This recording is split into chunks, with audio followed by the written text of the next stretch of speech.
E aí vale lembrar, se a gente pegar a Segunda Guerra Mundial, a Inglaterra estava sendo bombardeada pelos alemães, só aumentou a vontade dos ingleses em resistir, porque estava atacando alvos civis. Como lutar, como resistir? Ué, a Ucrânia vai precisar de mais e mais ajuda do mundo para melhorar suas defesas antiaéreas. E se isso não acontecer, alguns mísseis vão passar, civis inocentes vão morrer, mas a guerra não vai acabar, porque a própria população não vai querer que acabe. Você já pensou em montar uma escola, um curso, para forjar guerreiros para o ramo do PMC? Já pensou em fazer algo sobre isso? Eu fecharia contigo na hora, irmão. Um grande abraço de Curitiba. Como é que é o nome dele? Gabriel Hoffman. Gabriel Hoffman, eu agradeço a confiança. Eu acho que já tem algumas escolas sobre isso, pessoas que dão esse curso no Brasil. Eu acho que no Brasil tem até... Eu conheço um que é o Roberto Cavalcante, que ele é autorizado pela ESA lá da Polônia. Fazendo propaganda pro Roberto aí, né? Mas, assim, cara, eu acho que a grande questão, você vai ter qualquer pessoa para te ensinar, seja eu ou outro, cara que tem background para te ensinar, vai ter muitos. O que vai determinar a eficiência desse curso é a ligação que esse cara tem para conseguir um emprego para você depois. Porque não adianta nada, eu vou montar um curso aqui, eu vou passar o quê? Eu vou habilitar o cara a ter as habilidades que eu tenho, mas isso não vai te garantir conseguir uma vaga de PMC aí nas empresas mundiais. E aí eu não vou botar meu nome para rolo para poder depois ninguém conseguir emprego e eu ficar sendo cobrado. Não, aí não prefiro não. É bem honesto da sua parte, né? Agora, a gente vê na escola de vigilante, né? Muita gente faz curso, tem muito mercado para vigilante, né? Sim. Mas tem muita gente também que não consegue o emprego, né? Cada um, né? Um vendeu o curso e o outro comprou um sonho que não necessariamente vai acontecer. Se falta mercado para vigilante no Brasil, que girar para PMC, exatamente. Para PMC no mundo, né? Vai lá, mano, volta. Rocha Silva teve aqui, ele mandou um comentário muito interessante. Só contextualizando, ele estava aqui no dia que nós repercutimos o Orishnik, né, da Rússia, né, o ataque que teve da Rússia. E ele fala o seguinte aqui: Ivan, a Rússia tem superioridade militar. Basta analisar o ataque com o míssil Orishnik sem ogiva nuclear lançado na capital. Como que se protege desse ataque? Meu camarada, tem 4 anos que a gente está vendo a Ucrânia se desdobrando, tentando conseguir recursos para conseguir uma eficiência em defesa antiaérea, certo? Que tem um meio para se defender, tem, mas ele precisa da arma certa. E eu não sou de artilharia, então eu não vou ficar aqui desenhando nome de peças, né? Patriota, não sou de artilharia, eu sou de infantaria. Mas o que acontece? Como o volume da Rússia é muito maior e a Ucrânia ela tem uma limitação de recursos de defesa antiaérea, um ou outro vai acabar passando. E aí até um gancho que eu queria fazer aquela hora quando a gente estava falando sobre essa luta, que a gente estava falando sobre torturar o prisioneiro ou não, que é justamente isso que acontece. A Rússia, você vai entender o gancho que eu estou querendo fazer, ela vai e lança em alvos civis, escola, shopping, hospital, indiscriminado. E isso só alimenta a vontade do ucraniano em resistir. E aí, quando que eu estava falando do prisioneiro de guerra, acho que quando você começar a pegar o prisioneiro e torturar, você vai alimentar a vontade de resistir no soldado. Quando ela ataca a população, ela aumenta a vontade da população em apoiar a guerra. Eu tive num período lá que quando eu cheguei em Kiev, eu vi que a população estava já estava ficando meio cheia da guerra, digamos assim. Já estava naquela ideia de que tinha que a guerra parar. E aí, logo em seguida, assim, eu lembro que passou um mês, 2 meses, a Rússia explodiu um shopping e uma escola.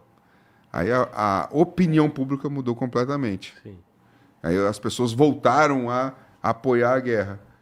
Então, é muito triste isso que a Rússia faz, mas acaba tendo um efeito contrário, inclusive. Né? Ela tenta imprimir esse medo que acaba sendo a vontade do povo em resistir. E aí vale lembrar, se a gente pegar a Segunda Guerra Mundial, a Inglaterra estava sendo bombardeada pelos alemães, só aumentou a vontade dos ingleses em resistir, porque estava atacando alvos civis. E aí a provocação dele é sobre essa superioridade, né? Como Como lutar, como resistir? A Ucrânia vai precisar de mais e mais ajudas do mundo para melhorar suas defesas antiaéreas. E se isso não acontecer, alguns mísseis vão passar, civis inocentes vão morrer, mas a guerra não vai acabar, porque a própria população não vai querer que acabe. Porque o cara que tem ali o familiar explodido por aquele míssil, ele só vai alimentar a vontade dele de lutar contra os russos. Não vai ser aquilo ali que vai fazer, tá passando muito míssil, vou parar de lutar. Não, tá morrendo mais gente que eu conheço, agora eu quero lutar mais. Eu acho que para conseguir botar 100% de eficiência nessas defesas antiaéreas, então a gente vai ter que aumentar o investimento em recursos de defesa antiaérea. O mundo vai ter que ajudar mais, porque eu acho que a Ucrânia não tem essa capacidade sozinha. E o que a Ucrânia tem feito é desenvolver várias estratégias para conseguir barrar esses ataques aí, que não é só de míssil, né? Às vezes a Rússia ela manda ondas de drone kamikaze. Aí eu vi até um tempo atrás, o cara tinha desenvolvido uma rede que lançava, ucraniano, tá? Uma munição com uma rede, ela lança e uma abertura no ar, meio que quase que pesca os drones inimigos. E aí vão se desenvolvendo técnicas, né? Tecnologia. Inclusive tem cidade lá que as ruas são tomadas, né, por redes de pesca para justamente evitar esses drones. E essa ele fez como se fosse uma munição de calibre 12. Aí o cara vai com atira lá, ela abre. E aí a tecnologia ela vai aumentando, você vai aumentando o que a gente chama ali, né, o ramezinho ali, que é para poder cortar sinal, e vai tentando, cara. Mas como o volume é muito grande da Rússia, vai passar, um ou outro vai passar, não tem jeito. E é na guerra que a tecnologia avança. Desenvolve, né? avança. E aí depois a gente vai viver Hoje nós temos a crença que não teria guerra, acabou, né? Então, no pós-segunda guerra tinha essa crença, porque vários países atômicos, então ninguém ia mexer com ninguém. Sim. Né? Ou você teria um país atômico que te protegesse. Né? Então, olha só. Já viu que o atômico é blefe. Na aliança da OTAN, tirando os Estados Unidos da América, você tem França, Inglaterra. E os outros? Os outros não precisa ficar tranquilo que eu te defendo. Ninguém vai fazer isso que eu te defendo. Sim. Mas nós já vimos que... É um blefe, não tem como acabou, o cara usar. vai ter guerra quente, entendeu? Vai ter guerra quente, por mais que você tenha, quem vai usar? Então, assim, eu vou atacar porque ninguém vai usar. Porque se ele usar, ele vai, o mundo inteiro vai virar contra ele. Não tem como. Não... Imagina, a Rússia me lança agora um ataque nuclear na Ucrânia e devasta aí a Ucrânia em proporções inimagináveis. O que o mundo vai fazer? Não, peraí, porra, aí não, aí foi demais. Se você teve coragem de lançar na Ucrânia... Vai ter coragem de lançar em mim eventualmente. Aí o mundo vai destruir a Rússia. Ou quem tem a bomba que vai tacar na Rússia, porque a Rússia iniciou uma guerra... Não, antes até, né? Para acabar. Ninguém vai fazer isso. Isso não. Então, assim... Mas, enfim, mas nós tivemos um conflito recente... Não, já estou mudando o raciocínio. O que eu ia dizer, só para completar, é que... as coisas se desenvolvem, né? Antes, no pós-segunda guerra, ninguém imaginava mais uma guerra de trincheira. Não. Agora nós estamos vendo aí... A tecnologia trouxe a gente de volta para dentro da trincheira. O padrão da Primeira Guerra. Isso. E agora nós também estamos assistindo o diferencial dos drones. Exato. E aí, daqui a pouco, vem uma tecnologia como essa da rede que vai inutilizar o drone. Vai ter que vir uma outra coisa. Sim. Sei lá.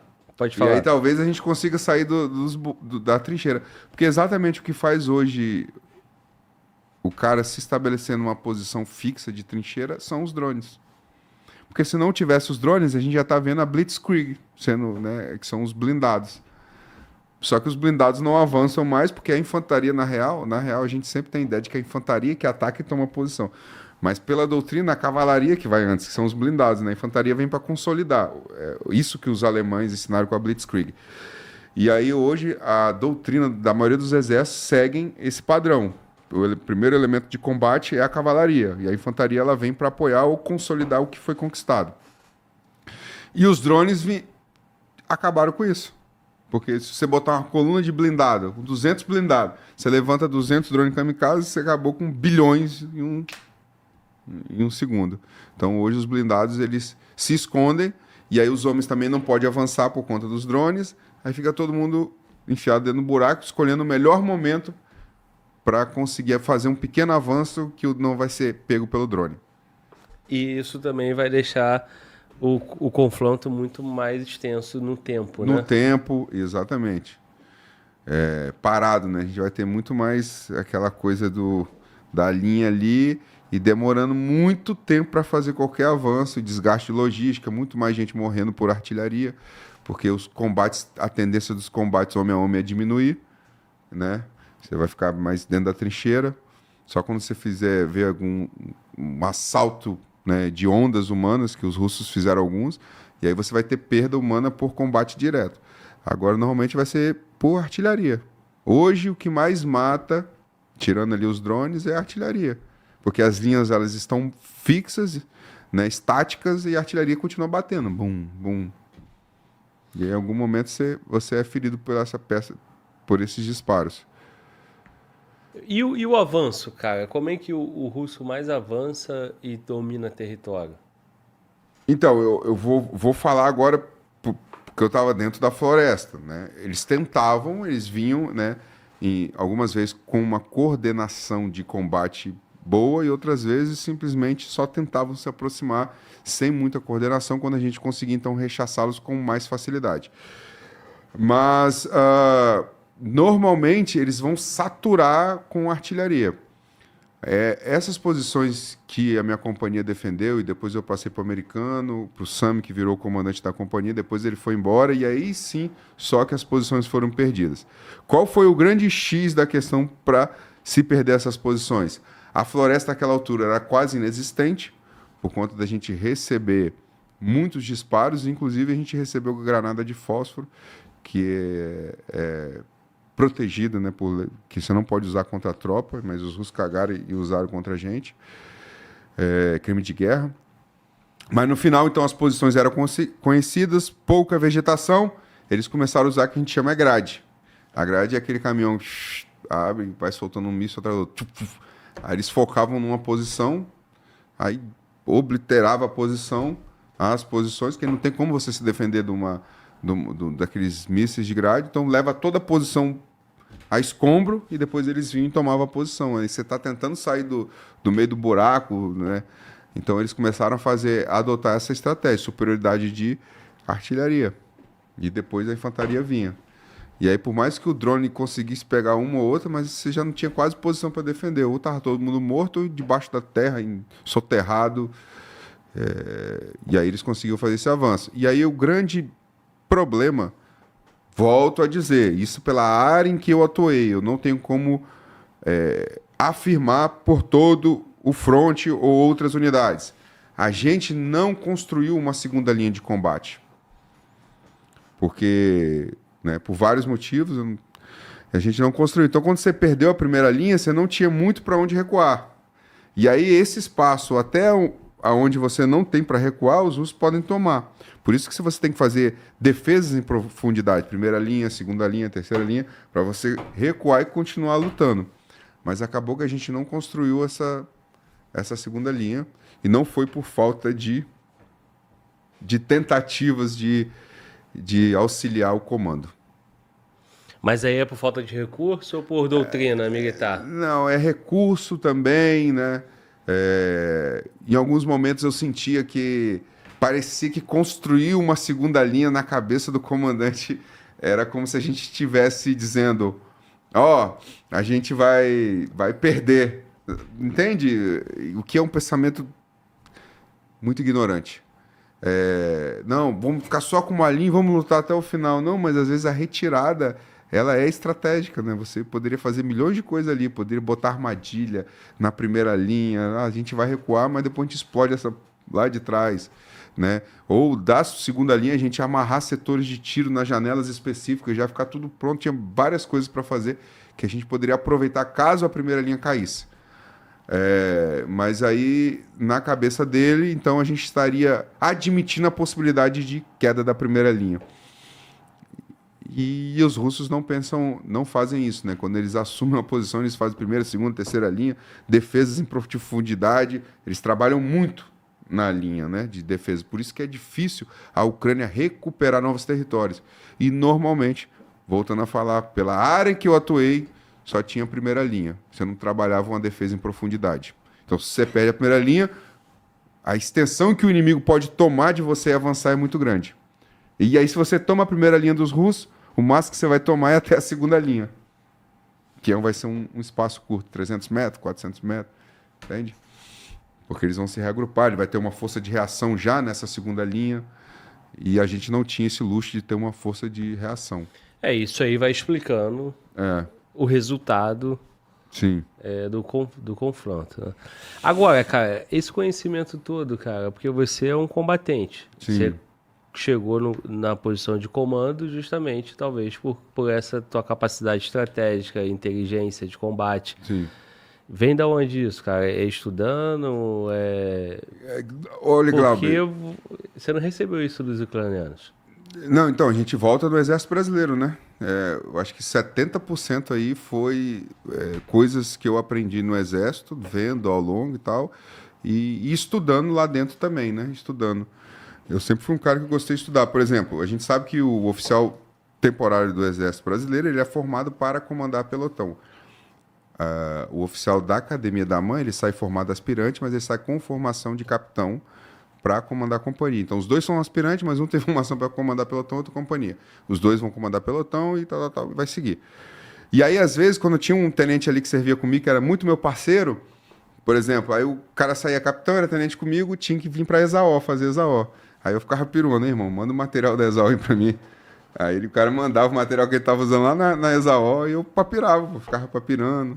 Muitos livros também eu li, livros assim de generais que lutaram nas guerras e estavam contando a visão estratégica, não só o dia a dia, né? Então eu sempre gostei de melhorar aí esse tema. E um pouco também a cabeça, ela vai somando, fazendo improvisação e conectando as coisas que vão acontecendo, o movimento do inimigo. Mas eu acho que é uma soma de tudo. Cara, não, porque impressiona a gente, né, cara? A tua capacidade de ver o combate de forma estratégica, né? Sim. Inclusive, essa questão da primeira linha, eu lembro que eu falei com o comandante, a gente tinha mais ou menos a 1,5 km atrás, é uma distância grande para você ceder, mas quem não tem segunda linha já ia ceder. Eu falei com ele, vamos construir uma segunda linha naquela outra floresta que tem 1,5 km atrás. Por mais que seja uma grande extensão, mas a gente vai ter para onde ir, lá a gente vai poder trabalhar escondido. Não. Tá bom. Aí quando perde essa primeira linha, perde quantos quilômetros? Aí vai depender, assim... Muitos. Muitos e de quanto que o inimigo vai ter coragem de explorar, né? E assim, hoje não acontece essa grande exploração justamente... Ok, perdeu a linha, mas imediatamente a Ucrânia vai começar a voar drones para poder dar aquela estabilizada ali até ver o que vai fazer, né? Então, tudo que ele atravessar ali descoberto, ele vai estar sobre o alcance dos drones ucranianos também. Então não dá para ser um oba-oba também, mas dá para explorar muito mais do que os 300 metros, né? E talvez essa confiança nos drones talvez também impeça também, né? Outras estratégias que agreguem... De profundidade, de mais de profundidade, sim. Dá. O drone também, eu acho que deu uma parada nas infiltrações mesmo, igual a gente está falando, que a gente conversou sobre o georgiano, né? Que era o atirador que foi preso. Os drones também diminuíram muito isso, né? Eu fiz algumas infiltrações, mas eu vou te falar, eu me senti muito inseguro no momento que eu fazia infiltração, porque às vezes voava um drone e eu ficava assim, pô, será que esse drone tem visão de calor? Porque se fosse só a visão normal... Beleza, eu estava ali camuflado, eu estava atento, eu só estava progredindo quando não tinha certeza que não tinha drone, passo a passo, demorando meia hora para andar 50 metros, fazendo tudo certo, mas levantava um drone. Aí eu chamava a central, perguntava se tinha drone nosso voando, não tem. Eu falei, puta que pariu, então é drone inimigo. Aí o cara fica, agora, volto ou vou? Será que ele me viu? Então, é foda. O drone, ele impossibilita até essa questão de você fazer uma infiltração, que antes era uma coisa mais normal na guerra, né? Assim, quando a gente escuta relatos, né? O cara infiltrar na linha inimiga, bater um alvo e voltar. Porque, pô, não tinha drone. Então o cara usava o silêncio, né? Aprendia técnicas. Por exemplo, um força especial. Quanto tempo você demora para formar e recurso um força especial? Que é o cara que vai aprender a fazer infiltração de longa penetração. Aí você gasta em milhões para formar um, o drone vem, levanta com a visão térmica, joga todo o trabalho fora.